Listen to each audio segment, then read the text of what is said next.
আসসালামু আলাইকুম। অষ্টম শ্রেণী 4.1-এর আমরা এর আগে 1 থেকে 10 নম্বর সমাধান করেছি। এখন আমরা 11 থেকে বাকি অঙ্কগুলো সমাধান করব ইনশাআল্লাহ। 11 নম্বর 11 নম্বরে দেয়া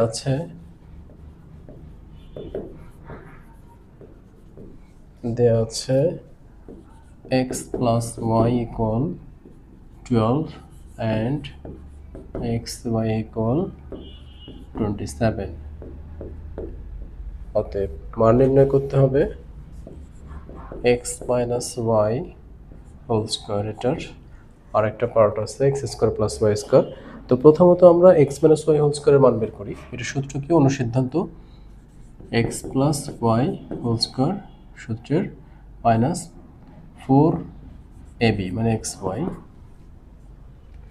তাহলে এটার মান দেওয়া আছে কত? 12, তারপর স্কয়ার মাইনাস 4, xy মান হলো 27। তাহলে 12 144 বিয়োগ 4 27 108, 428 10। ওকে, তাহলে বিয়োগ করলে কত হবে? 8 আছে 14তে, 6 1 3 36। এই হলো উত্তর। আরেকটা পার্ট হলো এবং x square plus y square, এটারও মান বের করতে হবে। তাহলে এটার অনুসিদ্ধান্ত সূত্রটা কোনটা বসাবো? যেহেতু প্লাসের মান দেয়া আছে, তাহলে প্লাসের সূত্রটা x plus y whole square minus 2ab। মান দেওয়া আছে x প্লাস ওয়াই এর 12, তারপর স্কয়ার মাইনাস 2, x এর মান হলো 27, তাহলে 144 আর 27 দুগুণা 54, বিয়োগ করলে কত হবে? 4 4 0, 5 5 হতে 14 হতে কত লাগবে? 5 থেকে 14 হতে লাগবে 8 না 9, তাহলে 90। আচ্ছা, এরপর 11 গেল, এবার 12 নাম্বার দেখি। 12 নাম্বারে দেয়া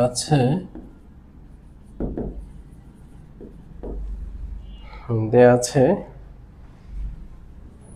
a plus b equal 13 and a minus b equal 3। অতএব এখন মান নির্ণয় করতে হবে। দুইটা রাশি আছে, প্রথম রাশিটা হলো এরকম 2 into 2a square plus 2b square. আচ্ছা, তো আমরা যদি 2 কমন নিই, 2 কমন নিলে a square plus b square, তাহলে একটা অনুসিদ্ধান্ত আমরা জানি 2 into a square plus b square. সূত্র কি? a plus b whole square plus a minus b whole square. সূত্র মনে রাখবে, ব্যাস।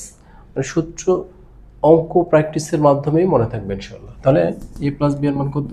13। শুধু সূত্র মুখস্থ রাখলে তো আর মুখস্থ রাখা যাবে না, তাহলে এটার মান হচ্ছে 3। 100, 13 উপর স্কয়ার করলে 1 6 না 169 যোগ 3 থেকে 9, তাহলে কত হবে? 9 আর 9 যোগ করলে কত? 18, 18 হলো 1, 4 1 7, 1 178। এগুলো আমাদের একটা মান পেলাম। আরেকটা কি? এটা হলো ab, এবং ab এর মান বের করতে হবে। ab এর মান বের করার জন্য কি লাগবে? সূত্র কি? a plus b by 2 whole square minus a minus b by 2 whole square. তাহলে এটার মান দেওয়া আছে 13 হোল স্কয়ার 3/2 হোল স্কয়ার। তাহলে 1 6 9 বাই 4 9/4, লসাগু নিলে 4, 1 6 9 বিয়োগ 9। আচ্ছা, তাহলে 169 থেকে 9 গেলে কত? 160 ভাগ হলো 4, 4 দিয়ে কাটলে 4 4 16, একটা 0, তাহলে 40। অ্যান্সার হলো 40। তাহলে 11তে 2টা পার্ট, 12তে 2টা পার্ট। এখন 13তে আসি। 13তে বলেছে কি? এটা অন্য টাইপের। দুইটি রাশির বর্গের অন্তররূপে প্রকাশ করো। ওকে, তো দুইটি রাশির বর্গের অন্তরূপ মানে হলো বর্গ থাকতে হবে, বর্গ আর উঠানো যাবে না, বর্গ থাকবে। এরকম আমরা যে সূত্র জানি এবি সূত্র, এই সূত্রটা দিয়ে আমরা করতে পারবো ইনশাল্লাহ। তাহলে 13 এর ক, এখানে কোনো ধরাধরের প্রয়োজন নেই, যা আছে তাই। 5p মাইনাস 3q, তারপর p প্লাস 7q। এটাকে যদি a চিন্তা করি, এটাকে যদি b চিন্তা করি, তাহলে সূত্রটা কি? এটাকে a চিন্তা করো, এটাকে b চিন্তা করো, তাহলে a b এর ফর্মুলা কি? a plus b by 2 whole square minus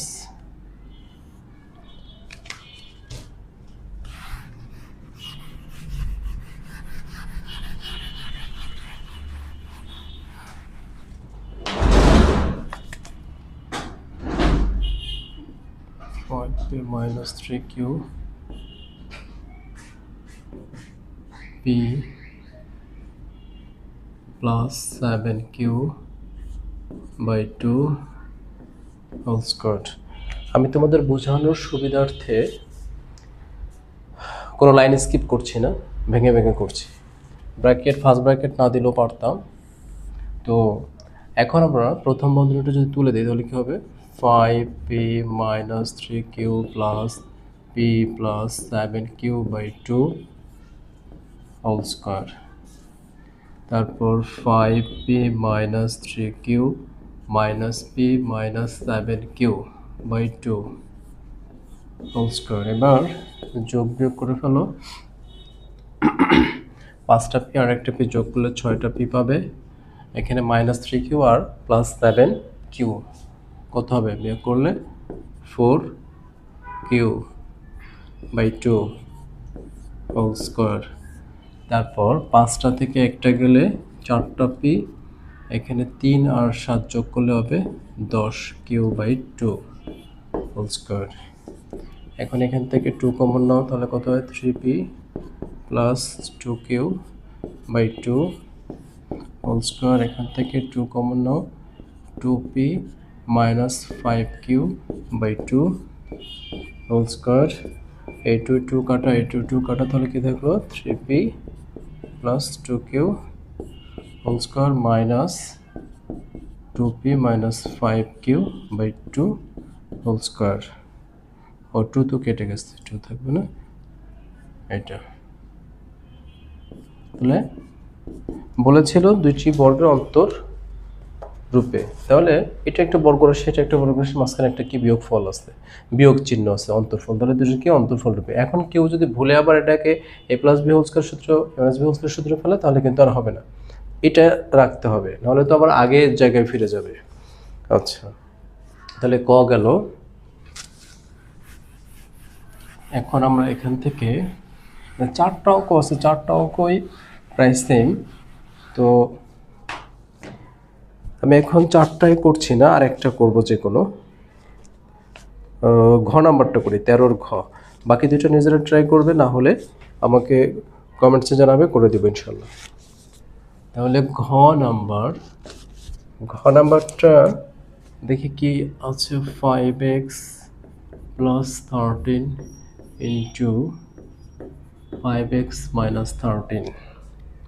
আচ্ছা, এখন আমাদের টার্গেট হলো দুটি বর্গের অন্তরফল রূপে প্রকাশ, দুটি বর্গের বিয়োগফল রূপে প্রকাশ। তাহলে এখানে যে সবসময় এবি সূত্রই ফেলতে হবে বিষয়টা এমন না, যদি আমরা যে কোনোভাবে নিয়ে আসতে পারি বর্গের অন্তরফল রূপে, তাহলে কিন্তু হবে। এখানে দেখা যাচ্ছে এটা এ প্লাস বি ইন্টু এ মাইনাস বি সূত্র হয়ে গেছে অলরেডি। তাহলে আমরা কি করতে পারি? এ স্কোয়ার মাইনাস বি স্কোয়ারের সূত্র ফেলতে পারি। এটা কি দুটো বর্গ না, এক লাইনের অঙ্ক, তাহলে এটাই উত্তর। এখন এটা যদি আমরা এ বির ফর্মুলা ফেলি, তাও কিন্তু হবে, একই জিনিস, সেম রেজাল্ট আসবে। তো দরকার নেই, এরকমই থাকুক। তো ধন্যবাদ। এই পর্যন্ত থাকবে এখন।